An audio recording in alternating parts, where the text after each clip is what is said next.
Eliminator one जिस तरीके से होना चाहिए था, मुंबई और गुजरात के बीच में बिल्कुल वैसा ही एलिमिनेटर हुआ है। लेकिन मैच के बारे में बात करें उससे पहले ज़रा बात कर लेते हैं एक नई नई पैदा हो रही राइवलरी के बारे में, जिसकी कि ग्लिम्स कल के मैच में दिख गए। अब देखिए, मैच के बाद में कोई भी कहे कि हाथ मिला लिया, बाहर सब दोस्त हैं, लेकिन देखिए क्या होता है ना कि जब नज़रों में आपके किसी के लिए नाराज़गी दिखाई देती है तो वो किसी से छुप नहीं पाती। ऐसे में आईपीएल 2025 का एलिमिनेटर मैच किसी रियलिटी शो से कम नहीं था। Mumbai Indians versus Gujarat Titans और बीच में एक और जंग चल रही थी। वो थी हार्दिक पांड्या वर्सेस शुभमन गिल की। एक तरफ था एमआई का कमबैक किंग हार्दिक और दूसरी तरफ था गुजरात टाइटंस का गोल्डन बॉय गिल। और दोनों के बीच में एक ऐसा ऑकवर्ड मूवमेंट क्रिएट हुआ टॉस के ऊपर, जिसने सोशल मीडिया के ऊपर लिटरली मतलब वायरल की तरह फैल गया वो पूरा मूवमेंट। लोग कह रहे थे, is this the start of a new rivalry? तो चलिए दोस्तों, जरा चलते हैं इस धमाके की तरफ और जानते हैं कि हुआ क्या है। लेकिन याद रखिएगा कि ये थोड़ा मसालेदार होने वाला है, तो संभाल लेना, क्योंकि ये सिर्फ क्रिकेट मैच नहीं था, ये एक्चुअली में एक फुल ऑन ब्लॉकबस्टर था। टॉस के टाइम पे जो सीन हुआ, जिसमें एक तरीके से आपको पूरा ड्रामा दिखाई देगा, ईगो दिखेगा और थोड़ा बहुत एटीट्यूड भी दिखेगा। दरअसल हार्दिक पांड्या ने हाथ बढ़ाया हैंडशेक के लिए, लेकिन शुभमन गिल ने देखा ही नहीं। बस फिर क्या था, एक ऑकवर्ड सा मूवमेंट वहां पर क्रिएट हो गया और कैमरा ने वो मूवमेंट करीब 1000 बार कैप्चर किया। फैंस ने कह दिया कि अब कुछ तो गड़बड़ है दया।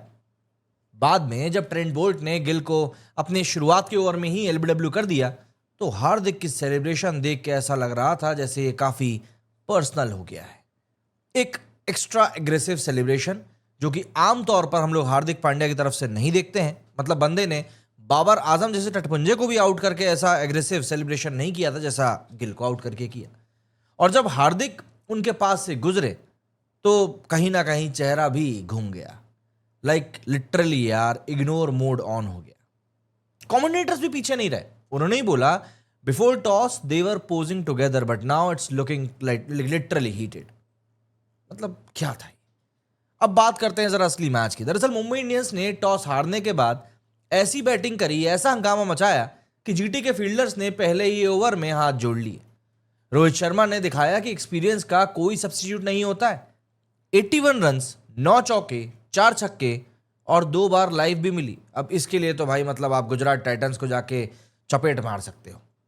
पहले जेराल्ड कोएट्जी ने कैच छोड़ा और फिर उसके बाद मेंडिस ने। एंड रोहित ने उन दोनों को इस बात का पूरा खामियाजा भुगतवाया कि जी ऐसा है कि कैच छोड़ना वाकई में मैच छोड़ने के बराबर होता है। बेरिस्टो, जो कि एमआई के लिए डेब्यू कर रहा था, लगा ही नहीं कि नया प्लेयर है। प्रसिद्ध कृष्णा के 4th ओवर में उस बंदे ने उसको पूरा ही धो दिया। 26 रन उड़ा दिए यार एक ही ओवर में। 3 छक्के मार के कह दिया कि बॉलर का गेम आज तो नहीं हो पाएगा। पावर प्ले के 6 ओवरों में एमआई का स्कोर था 79 फॉर 0, उनका हाईएस्ट एवर आईपीएल टोटल इन अ प्लेऑफ। बेस्टो की इनिंग ऑलमोस्ट हाफ सेंचुरी बन जाती, लेकिन साई सुदर्शन ने एक लाइटनिंग डाइव कैच लेके गेम में एक मूवमेंट क्रिएट कर दिया। लेकिन डैमेज हो चुका था, जीटी का बॉलिंग यूनिट ऑलमोस्ट स्कैटर हो चुका था। फिर आए सूर्य कुमार यादव। बंदा 15th कंसेक्यूटिव 25 प्लस स्कोर मार रहा है टी20 में। 33 रन की तेजी से इस बंदे ने टीम को एक स्पीड दे दी और हर बॉल पे अटैकिंग इंटेंट भी दिखाया। रोहित और तिलक वर्मा ने और ज्यादा फायर पावर जोड़ा और लास्ट के ओवर्स में हार्दिक पांड्या खुद उतर आए मारने के लिए।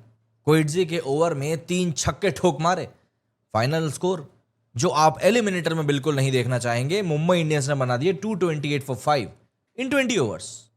बॉस, लिटरली 20 ओवरों में ये चेज करना हर किसी के बाप के बस की बात नहीं। और वैसे भी जब एलिमिनेटर का प्रेशर हो तो चीजें थोड़ी बढ़ जाती हैं। गुजरात टाइटंस की तरफ से जॉस बटलर नहीं थे, तो ऑब्वियस सी बात है कहीं ना कहीं जिम्मेदारी और एक प्रेशर। गुजरात टाइटंस की तरफ से जॉस बटलर नहीं थे, तो ऑब्वियस सी बात है जिम्मेदारी और उसके साथ थोड़ा सा प्रेशर शुभमन गिल के ऊपर था। लेकिन जैसा कि मैंने आपको शुरुआत में ही बताया, बोल्ट ने उनका ऑफ स्टंप के ड्रीम को एलबीडब्ल्यू में कन्वर्ट कर दिया। ऑब्वियस सी बात है बंदे के पास कुछ बचा नहीं। रिव्यू भी गया पूरी तरीके से वेस्ट और गिल का मैच ओवर हो गया 1 रन के ऊपर। इसके बाद पूरी जिम्मेदारी कहीं ना कहीं साई सुदर्शन और कुशाल मेंडिस के ऊपर आ गई। मेंडिस ने बैक टू बैक छक्के तो मारे, लेकिन उसके बाद बंदे ने बोल दिया कि देखो बटलर जैसी उम्मीद जगा सकता हूं, लेकिन बटलर जैसा खेल नहीं सकता। तो इसके बाद बंदे ने अपना पैर जो है विकेट में दे मारा। मतलब आओ इसको बैड लक कह सकते हो, लेकिन क्या कहें भाई, क्या बोलूं। मतलब मैं यहाँ पे क्या ही चल रहा था। हिट विकेट इतना गंदा मैंने लास्ट टाइम पता नहीं कब देखा था। सैंटनर के अगेंस्ट वो भी लिटरली सेल्फ डिस्ट्रक्शन कहा जाता है इसको। सुदर्शन ने उसके बावजूद भी हार नहीं मानी और जंग जारी रखी। 650 ऑफ द सीजन, और वो भी सिर्फ 28 बॉलों में, और सीजन के 700 रन्स भी कंप्लीट कर लिए। वॉशिंगटन सुंदर भी एक अटैक मोड में आ गए। पंड्या और बोल्ट को छक्के चौके को दा दिए, 24 बॉलों में 48 रन बनाए। लेकिन जब पार्टनरशिप 100 के आसपास पहुंची और बुमराह को दिख गया कि भाई मैच में कुछ तो करना पड़ेगा, तो बंदे ने बुमराह को बॉल दे दी। बुमराह आए, यॉर्कर लाए और सुंदर का ऑफ स्टंप उड़ा दिया। क्या तो बोल्ड किया था यार, क्या तो बोल्ड। वैसे बॉल एक सिंपल यॉर्कर थी, लेकिन वॉशिंगटन सुंदर ने इतना कुछ उस बॉल पे करने की कोशिश करी कि कहीं ना कहीं उनका बैलेंस पूरी तरीके से खत्म हो गया और वो बॉल को हिट करने की पोजीशन में कहीं से कहीं तक थे ही नहीं। इसीलिए वो विकेट और भी ज्यादा अगली बन गया। इसके बाद रदरफोर्ड आए विद बिग हिट्स, 3 बाउंड्रीज लगा के ऐसा लगा कि चलो मैच पे शायद कुछ वापसी हो रही है। लेकिन जब स्कोर इतना बड़ा हो तो हल्का सा प्रेशर भी आपको तोड़ देता है। वही हुआ। लिसन ने सुदर्शन को एक यॉर्कर में क्लीन बोल्ड कर दिया। जीटी की आखिरी उम्मीद भी वहां पर चली गई। तेवतिया ने एक छक्के से थोड़ी सी फाइट जरूर दिखाई। शाहरुख खान ने एक और होप जगाई विद अ 6। लेकिन जब 36 ऑफ 12 बॉल्स बचे थे, तब बोल्ट और अश्विनी ने पूरा का पूरा मतलब जीटी का खेम खत्म कर दिया। लेसन क्रैम्प्ट हो गया और लास्ट ओवर में अश्विनी ने फिनिशिंग का काम संभाला।